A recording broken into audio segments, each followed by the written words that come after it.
Welcome back everyone. Welcome to civil services study practice set number 14 लगाते हैं UPSC civil services prelims 2021 के लिए। 30 अक्टूबर हो गई है आज जब ये टेस्ट रिकॉर्ड किया जा रहा है। 4 सेकंड का टाइम दूंगा, अपना प्रश्न का उत्तर सोच के रखना। ठीक है, चलिए स्टार्ट करते हैं। आप चैनल को सब्सक्राइब कर सकते हो लेटेस्ट वीडियो नोटिफिकेशन पाने के लिए। बेल आइकन को प्रेस रख लेना। इस पूरी की पूरी टेस्ट सीरीज़ की प्लेलिस्ट बना दी है मैंने, वहाँ पर आप टेस्ट नंबर 1 से लेकर 14 तक पहुँच सकते हो। डिस्क्रिप्शन बॉक्स में उसका लिंक है। समय कम है, 142 दिन शेष हैं। हर दिन प्रैक्टिस करते रहिएगा। तो प्रश्न क्रमांक संख्या 1 का उत्तर दीजिए। तो निम्नलिखित कथनों पर विचार करना है। दो स्टेटमेंट है यहाँ पर, बताना कि इनमें से कौन सा करेक्ट है। पहला स्टेटमेंट है, केरल जो है ना, केरल सब्जियों के लिए आधार मूल्य निर्धारित करने वाला देश का पहला राज्य बन गया है। आधार मूल्य सब्जी के उत्पादन लागत से 50% अधिक होगा। केरल बनाया, कोई और बनाया? सब्जियों के लिए आधार मूल्य निर्धारित करने वाला देश का पहला राज्य बन गया है केरल। करेक्ट है स्टेटमेंट। आधार मूल्य सब्जी की उत्पादन लागत से 20% अधिक होगा, 50% नहीं। ठीक है, तो एक सही है। तो देखिए, केरल सब्जियों के लिए आधार मूल्य निर्धारित करने वाला देश का पहला राज्य बन गया है। आधार मूल्य सब्जी की उत्पादन लागत से 20% अधिक होगा। यहाँ तक कि अगर बाजार मूल्य आधार मूल्य से नीचे चला जाता है तो उत्पाद किसानों से आधार मूल्य पर खरीदा जाएगा। यह देश में पहली बार है जब किसी राज्य में उत्पादित सब्जियों के लिए आधार मूल्य निर्धारित किया गया है। बहुत लाभ मिलेगा किसानों को इससे। अब योजना के कौन कौन से लाभ हैं? यह किसानों को राहत देने के साथ साथ समर्थन देगा और उत्पाद को वर्गीकृत किया जाएगा इसमें, और गुणवत्ता के आधार पर आधार मूल्य निर्धारित किया जाएगा। पहले चरण में सब्जियों की 16 किस्मों को जो है इसमें शामिल किया जाएगा और नियमित रूप से आधार मूल्य को संशोधित करने का भी प्रावधान है इसमें। आधार मूल्य का लाभ प्राप्त करने के लिए फसल का बीमा करने के बाद किसान कृषि विभाग के पंजीकरण पोर्टल पर जाकर पंजीकरण कर सकते हैं। यह योजना पूरी आपूर्ति श्रृंखला प्रक्रिया जैसे कि कोल्ड स्टोरेज सुविधा और उत्पाद के परिवहन के लिए प्रशीतित वाहन को स्थापित करने की भी परिकल्पना करती है। ध्रुवीय उपग्रह प्रक्षेपण यान पीएसएलवी यानी पोलर सैटेलाइट लॉन्च व्हीकल से रिलेटेड कुछ स्टेटमेंट हैं यहाँ पर, और बताना कि इनमें से कौन सा करेक्ट है। पहला स्टेटमेंट है, यह तीसरी पीढ़ी का एक भारतीय उपग्रह प्रक्षेपण यान है। तीसरी पीढ़ी का, चौथी पीढ़ी का है। पीएसएलवी का पहला सफल प्रक्षेपण 1994 में किया गया था। अभी जो 2019 में चंद्रयान-2 मिशन भेजा गया है ना, ये पीएसएलवी से भेजा गया है। ये तीसरा स्टेटमेंट कह रहा है। देखिए, चंद्रयान-2 2019 तो जीएसएलवी मार्क 3 से गया था ना, तो गलत है स्टेटमेंट। एलिमिनेट करो जहाँ जहाँ पर 3 है, एक ही कटेगा केवल। पीएसएलवी तीसरी पीढ़ी का एक भारतीय उपग्रह प्रक्षेपण यान है, सही है स्टेटमेंट। पीएसएलवी का पहला सफल प्रक्षेपण 1994 में किया गया था। 2008 में जो चंद्रयान-1 गया है ना, और 2013 में जो मंगल गया है, मंगलयान, ठीक है, जो असफल था तो इससे गया था पीएसएलवी से। जो सफल था, सॉरी, इसी से गया था पीएसएलवी से। तो यहाँ स्टेटमेंट केवल एक और दो सही हैं, तीसरा तो गलत है। सी है इसका उत्तर। तो ध्रुवीय उपग्रह प्रक्षेपण यान पीएसएलवी यानी पोलर सैटेलाइट लॉन्च व्हीकल तरल चरण मतलब लिक्विड स्टेज से युक्त तीसरी पीढ़ी का एक भारतीय उपग्रह प्रक्षेपण यान है। पीएसएलवी का पहला सफल प्रक्षेपण अक्टूबर 1994 में किया गया था। तो दोनों स्टेटमेंट करेक्ट हो गए। पीएसएलवी का प्रयोग पहली बार 2008 में चंद्रयान-1 और वर्ष 2013 में मंगल मिशन के प्रक्षेपण में भी किया गया था, परंतु चंद्रयान-2 मिशन जो 2019 में गया उसमें किया गया है उपयोग जीएसएलवी मार्क 3 का। याद आया? मतलब जियो सिंक्रोनस सैटेलाइट लॉन्च व्हीकल। ठीक है, एक तरह से टैक्सी हैं ये, आपके यान को, आपके सामान को ऊपर भेजने के लिए। ठीक है, पीएसएलवी और जीएसएलवी। क्वेश्चन नंबर 3 पर आ जाइए। इनमें से कौन से मध्य एशिया के अंतर्गत आते हैं? कौन कौन मध्य एशिया के अंतर्गत आता है इसमें? किर्गिस्तान है मध्य एशिया में, उज्बेकिस्तान है, तुर्कमेनिस्तान है, ईरान है क्या? है क्या? अरे है क्या? नहीं है, गलत है। तुर्की भी नहीं है। 5 को एलिमिनेट करो तो ज़रा। 1 3 4 1 3 4 1 3 4, 2 भी नहीं है। 1 3 4 ऑप्शन नंबर बी। तो एशिया महाद्वीप के मध्य एशियाई एशिया महाद्वीप में मध्य एशिया एक ऐसा क्षेत्र है जो पश्चिम में कैस्पियन सागर से लेकर पूर्व में चीन एवं मंगोलिया तक तथा दक्षिण में अफगानिस्तान एवं ईरान से लेकर उत्तर में रूस तक फैला है। इस क्षेत्र के अंतर्गत पूर्व सोवियत गणराज्य कजाकिस्तान, किर्गिस्तान, तजाकिस्तान, तुर्कमेनिस्तान और उज्बेकिस्तान आते हैं। ठीक है। अब देखिए, मध्य एशिया ऐतिहासिक रूप से यायावर लोगों एवं सिल्क रोड के साथ निकटता से संबंधित है। इसने यूरोप, पश्चिम एशिया, दक्षिण एशिया, पूर्वी एशिया के लोगों की आवाजाही एवं माल व विचारों के आदान प्रदान के लिए एक चौराहे के रूप में काम किया है। ये है अशगाबाद समझौता किससे संबंधित है? माल परिवहन से, बेल्ट एंड रोड इनिशिएटिव से, जैव विविधता संरक्षण से, आर्द्रभूमि संरक्षण से, किससे है? चलिए, जैव विविधता संरक्षण से नहीं है, बताइए उत्तर क्या है। अशगाबाद समझौता आर्द्रभूमि संरक्षण से भी नहीं है, बताइए उत्तर क्या है। बेल्ट एंड रोड इनिशिएटिव से भी नहीं है, इसका उत्तर हो जाएगा ऑप्शन नंबर डी, माल परिवहन से। तो अशगाबाद समझौता मध्य एशिया एवं फारस की खाड़ी के बीच वस्तुओं की आवाजाही को सुगम बनाने वाला एक अंतर्राष्ट्रीय परिवहन एवं पारगमन गलियारा है। उज्बेकिस्तान, ईरान, तुर्कमेनिस्तान और ओमान इसके संस्थापक देश हैं, जिनके बीच यह पारगमन समझौता कब संपन्न हुआ था? 25 अप्रैल 2011 को। और 3 फरवरी 2018 को फारस की खाड़ी तथा मध्य एशियाई देशों के बीच माल परिवहन आसान बनाने वाले अशगाबाद समझौते में भारत विविध रूप से शामिल हुआ। इस समझौते में शामिल होने से भारत को यूरेशिया क्षेत्र के साथ व्यापार एवं व्यावसायिक संपर्क बढ़ाने में आसानी होगी। भारतीय सेना द्वारा विकसित साई मोबाइल ऐप क्या है? क्या करेगी ये? मैसेजिंग एप्लीकेशन देगी, ई कॉमर्स प्लेटफॉर्म है, प्रक्षेपात्रों की निगरानी से संबंधित एप्लीकेशन है, सेना में सीधी भर्ती से संबंधित एप्लीकेशन है। क्या है ये? ये है मैसेजिंग एप्लीकेशन।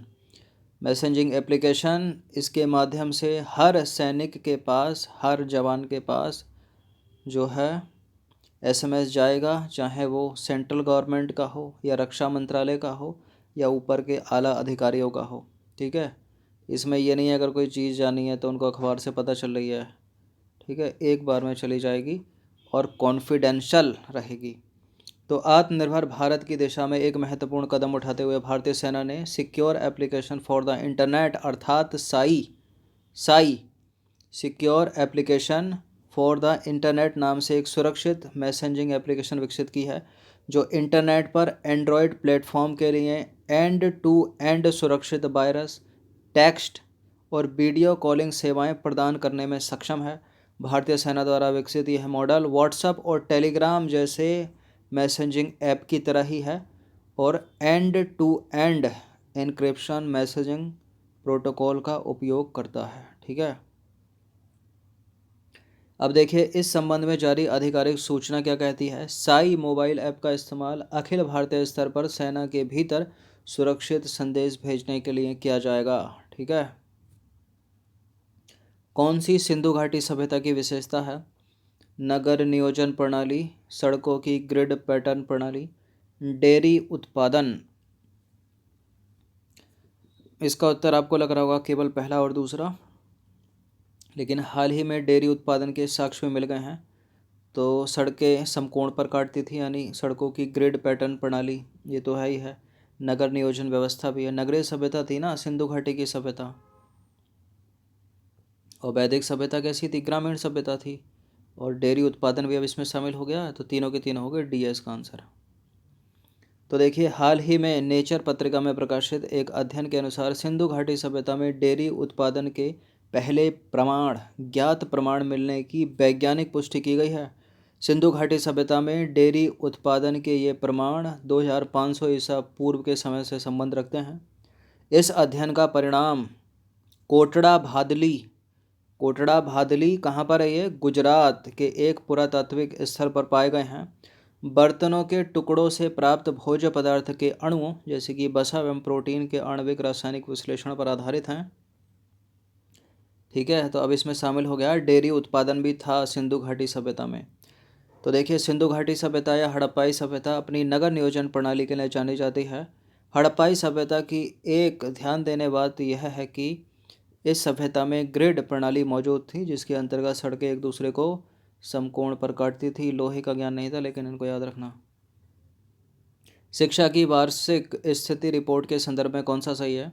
शिक्षा की वार्षिक स्थिति रिपोर्ट एक राष्ट्रव्यापी सर्वेक्षण है जिसमें पढ़ने एवं अंकगणितीय कौशल को शामिल किया गया है।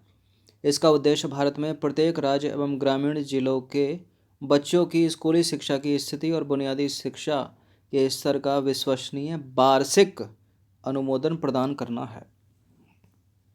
देखिए, पढ़ने से करेक्ट लग रहे हैं दोनों के दोनों स्टेटमेंट। वार्षिक है क्या? वार्षिक ही होगा, जब ऊपर शिक्षा की वार्षिक रिपोर्ट है तो करेक्ट है दोनों के दोनों स्टेटमेंट। सी है इसका आंसर। तो देखिए, शिक्षा की वार्षिक स्थिति report, annual status of education report ASER, एक वार्षिक सर्वेक्षण है जिसका उद्देश्य भारत में प्रत्येक राज्य और ग्रामीण जिलों के बच्चों की स्कूली शिक्षा की स्थिति और बुनियादी शिक्षा के स्तर का विश्वसनीय वार्षिक अनुमोदन प्रदान करना है। अब देखिए, शिक्षा की वार्षिक स्थिति रिपोर्ट ग्रामीण शिक्षा एवं सीखने के परिणामों पर आधारित एक राष्ट्रव्यापी सर्वेक्षण है जिसमें पढ़ने एवं अंकगणितीय कौशल को शामिल किया गया है। राष्ट्रीय वायु गुणवत्ता निगरानी डैशबोर्ड को किसने लॉन्च किया था? राष्ट्रीय वायु गुणवत्ता निगरानी डैशबोर्ड को किसने लॉन्च किया था? किसने लॉन्च किया था? रेस्पिरर लिविंग साइंसेज और कार्बन कॉपी ने। ठीक है, इसका आंसर हो जाएगा ऑप्शन नंबर ए। तो देखिए, मुंबई स्थित एक स्टार्टअप रेस्पिरर लिविंग साइंसेज के सहयोग से जलवायु और ऊर्जा संबंधी समाचार वेबसाइट कार्बन कॉपी द्वारा स्थापित एक डैशबोर्ड को लॉन्च किया गया, जो साल 2016 के बाद से राष्ट्रीय वायु गुणवत्ता निगरानी कार्यक्रम यानी national air quality monitoring programme के अंतर्गत आने वाले सभी 122 शहरों के लिए पार्टिकुलर मैटर की तुलनात्मक तस्वीर प्रस्तुत करता है। ठीक है, क्वेश्चन नंबर 9 पर आ जाइए। केंद्रीय सूचना आयोग से रिलेटेड कुछ स्टेटमेंट है यहाँ पर और बताना कि इनमें से कौन सा करेक्ट है। पहला स्टेटमेंट है, केंद्रीय सूचना आयोग एक गैर संवैधानिक निकाय है। हाल ही में यशवर्धन कुमार सिन्हा को भारत का नया मुख्य सूचना आयुक्त बनाया गया है। नॉन कॉन्स्टिट्यूशनल, गैर संवैधानिक है केंद्रीय सूचना आयोग, करेक्ट है पहला स्टेटमेंट। और हाल ही में यशवर्धन कुमार सिन्हा को भारत का नया मुख्य सूचना आयुक्त बनाया गया है। काफ़ी समय से यह पद खाली था भारत के मुख्य सूचना आयुक्त का, जिस पर विराजमान हो गए हैं यशवर्धन कुमार सिन्हा। तो दोनों के दोनों करेक्ट हैं, सी आंसर। तो केंद्रीय सूचना आयोग की स्थापना कब की गई थी? 12 अक्टूबर 2005 को की गई थी। केंद्रीय सूचना आयोग का मुख्यालय कहाँ पर है? नई दिल्ली में स्थित है। भारत सरकार ने नए मुख्य सूचना आयुक्त के रूप में पूर्व विदेश सेवा अधिकारी यशवर्धन कुमार सिन्हा के नाम को मंजूरी दे दी गई है। वह पहले भी सूचना आयुक्त थे, अब बन गए हैं मुख्य सूचना आयुक्त और सबसे वरिष्ठ भी थे ये।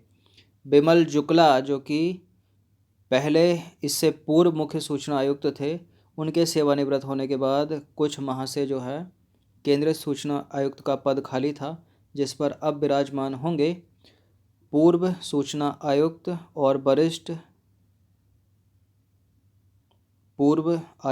वरिष्ठ भी यशवर्धन कुमार सिन्हा। ठीक है,